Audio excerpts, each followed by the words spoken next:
Frank the Falcon's a little upset with me that I don't have his car built yet. He wants to go, and it's a no-go. So we're gonna get this thing going today. Not running, but at least we're gonna have an engine. Right, buddy? I know. You're not gonna talk to me anymore. This is going on way too long. Oh, shit. There we go. Whoa, that wasn't good. Okay, you made it. Oh my god, we're gonna die. So here's my Ford Windsor 351 that's gonna go in this car. There's nothing special about it. It's straight out of a 80s carbureted van. It's just got a Milodon water pump on the front, an SFI balancer, and a Milodon pan, and I've got valve relieved pistons to increase the compression ratio. We're aiming for about 10 to 10.5 to 1. But other than that, it's a stock crank and stock rods, so you know, I'll be happy with anything between 350 and 450 horsepower. Let's face it, I'll be happy if it just doesn't blow up. So that's been sitting for about 2 years. I've got some aluminum heads here that are going to go in there. They've got these big 2-inch valves in them. Move some air.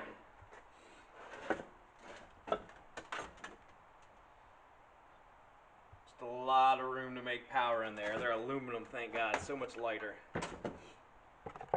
I have a cam that's going to be lifting about 0.5, so I've got roller rockers.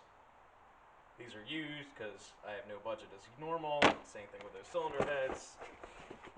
So we got our nice aluminum cylinder heads. They got these big 2-inch valves in them. Here's the original cast iron head from the emissions controlled engine. It would have worked, but it's got huge combustion chambers. They're like 68 cc's or something, and you can the valves. They're huge. They're that much smaller. They're like 1.7 inches. So don't ask me what the combustion chambers are on these. There's only a number on here, and they could be anything. They're somewhere between 62 or 64. I don't know what I'm talking about. I tried to figure it out. All I know is when everything's said and done, the calculator says it should be 9.5, maybe 10, a little 10 more compression ratio. With the camshaft, if you add the camshaft into it, it's going to bring it back down to like high 8s. So this thing should run fine on regular gas, because this is a street driver that's just going to hopefully sound ugly and burn the tires off. Maybe I shouldn't tell my wife that, because that's more money. But I got these off somebody. Really don't know who makes them. Yeah, I think they are a cheap knockoff head, but they're aluminum. Hopefully the springs in them are right for a hydraulic roller. The guy had a hydraulic roller camshaft in there. Basically, we don't know what's going to happen, and I'm probably going to spend more money trying to fix the problem after the engine's put together, and it's a big pain in the ass because that's how it rolls around here in my crappy garage. So we're going to get these on today, get some other stuff on. I'm dumb. Maybe get the engine oiled. I don't have all the parts ordered. So at the end of this episode, hopefully we'll get the tranny that's been adapted to a 4-speed and everything put together.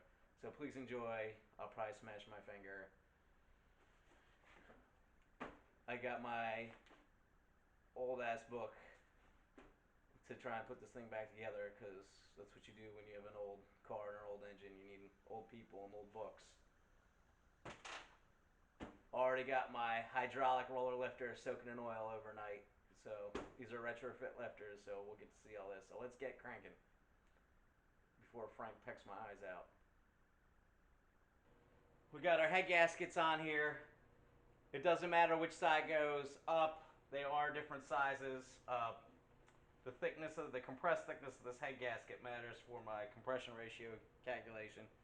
You gotta pay attention. These Edelbrock gaskets say front. So guess what? This side looks like this, but we go to the passenger side of the engine, and it goes on the other I cleaned out the cylinders. Looks like there's still some junk.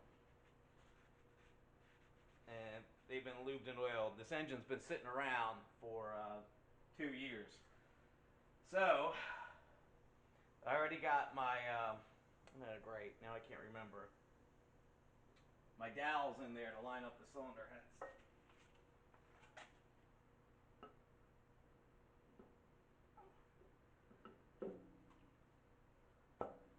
There we go. Alright, one's in place. You notice these spark plugs are still in here. These are the old plugs. They're coming out. I want this engine to look like it supposedly was in the vehicle. Originally, you could add a 260 V8. It's just a little bigger.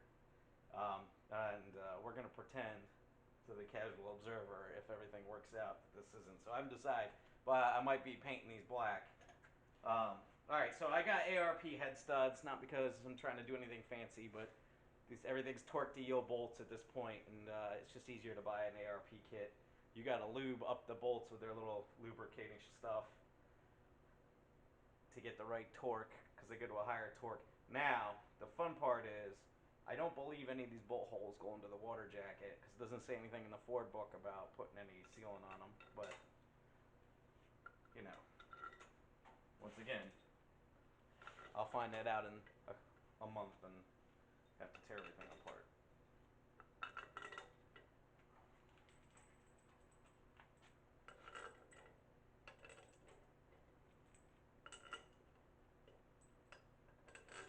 And yes, I probably should have painted the cylinder head first, but it's aluminum, it won't rust, and I'll probably decide that I like the look, even though I don't want it to look like I have aftermarket heads from China on it. So just to make things easier, we're just going to Zeus these down on a very low torque setting to get them started.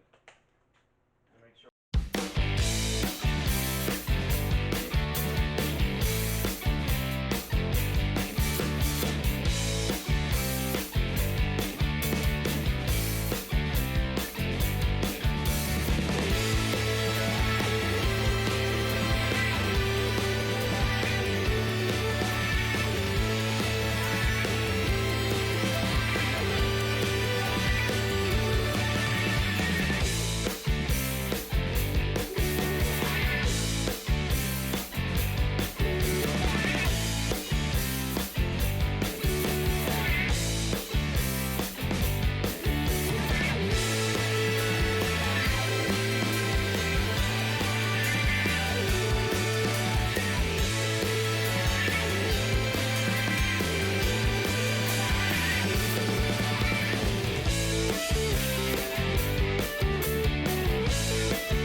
Get a bit messy, so I got my retrofit roller lifters.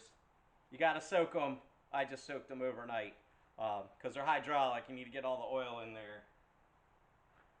They got little arrows on them to tell you which way they go. These are easy, they just pop in. Well, maybe they just pop in. There we go. So these intake gaskets have little locating tabs with the head gaskets.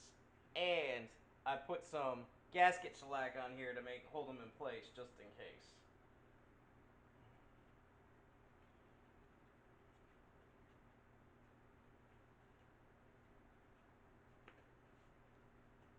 I already cleaned everything with having a brake parts cleaner. So, now comes the fun part. Edelbrock says a 1/4 inch of gasket maker. Huh. Let's see how that works.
gaskets on just so I can make sure I have all the bolts.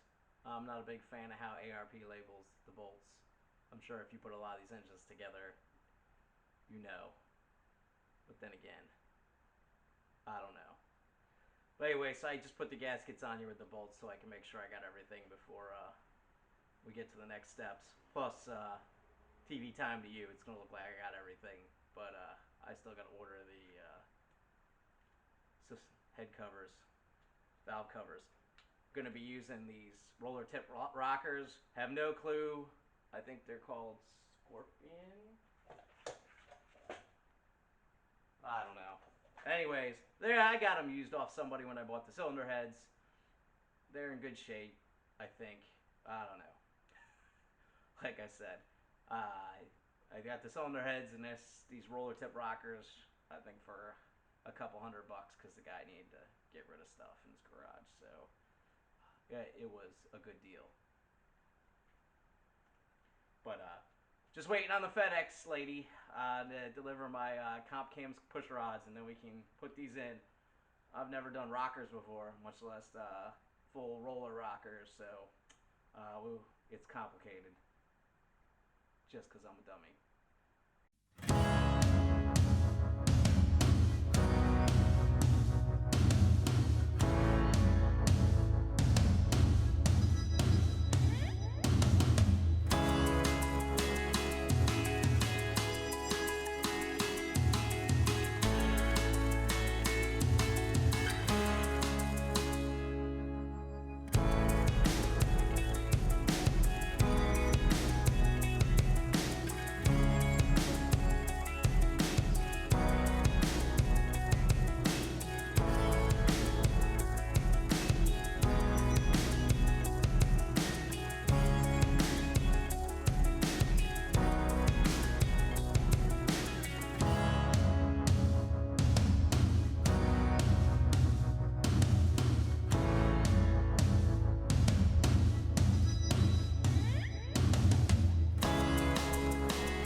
Now we're going to fill this block up.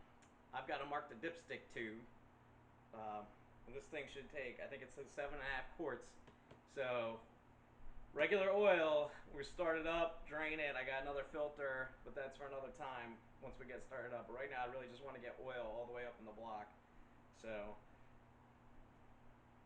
we're going to add 6 quarts, 6.5 quarts so we can mark the dipstick, and then we're going to use the drill to spin my oil pump driver. And yeah, I'm adding this in through the distributor hole so I don't make a big mess. Got my manual oil pressure gauge.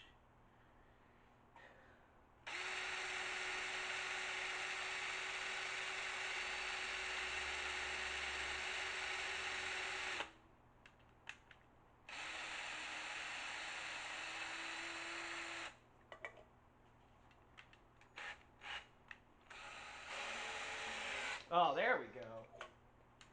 Had the drill going the wrong way.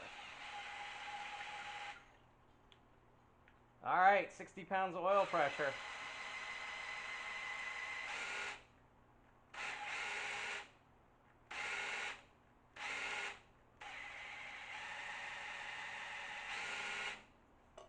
This drill doesn't like this.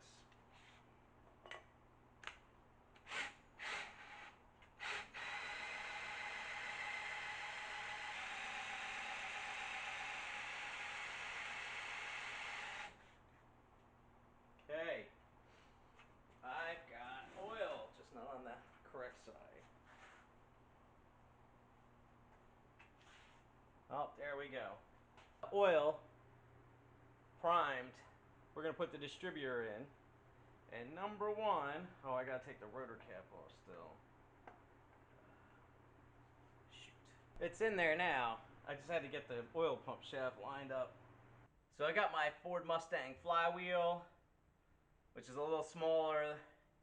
It's like 10.5 inches, 10 1/3 instead of 11. I was gonna reuse this center force clutch, this dual friction clutch that came with it, but I'm worried it's too aggressive for driving on the street. And I don't know, never used one of these before, so I don't know how worn down that is. So I should have had this resurfaced, but I didn't, because you all know that's how I roll. So we got our brand new center force clutch, which is just a little more aggressive than a regular stock street clutch. And most importantly, it has a sticker that says which side goes to the flywheel. So we're gonna get this sucker on and hopefully get this thing bolted to the transmission in the car.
And fuck.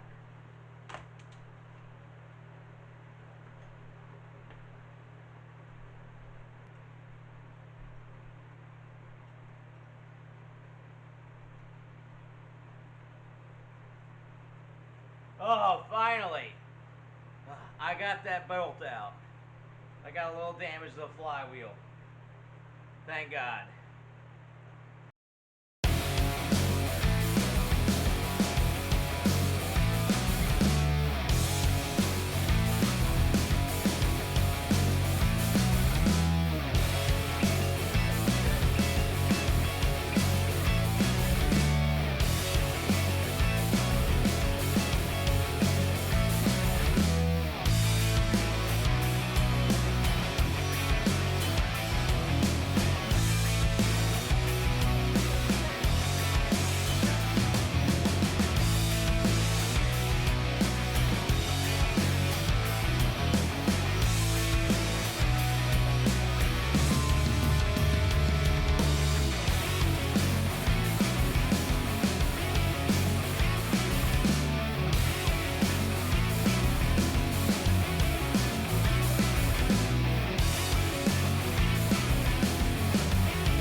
Well, the motor's in, but we got more problems.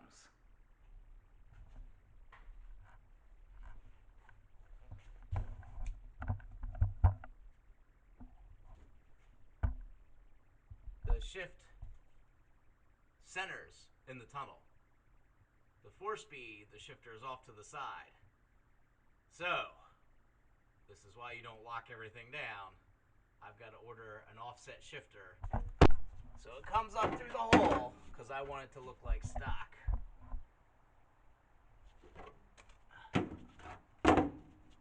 More problems, more money.